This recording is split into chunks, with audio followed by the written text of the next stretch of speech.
ಶೋಭಾನೆ, ಬೀಸುಕಲ್ಲಿನ ಪದ ಹಾಗೂ ಶೋಭಾನೆ ಪದ, ಕೋಲು ಪದಗಳನ್ನು ಹಾಡ್ತಾ ಇದ್ದಾರೆ.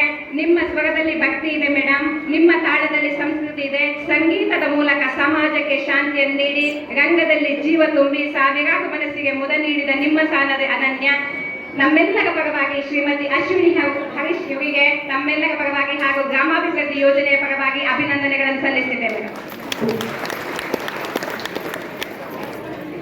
ಹಾಗೆಯೇ ಶ್ರೀಮತಿ ಅನ್ನಪೂರ್ಣ ಇವರು ಬೆಮ್ಮತ್ತಿ ಕಾರ್ಯಕ್ಷೇತ್ರದ ಕೊಂಗಡಲೆಯ ಗ್ರಾಮದಲ್ಲಿ ವಾಸವಿರುವಂತಹ ಶ್ರೀಮತಿ ಅನ್ನಪೂರ್ಣರವರು ಜ್ಞಾನ ವಿಕಾಸ ಕೇಂದ್ರದಲ್ಲಿ ಸಕ್ರಿಯ ಸದಸ್ಯರಾಗಿದ್ದು ಹಾಗೆಯೇ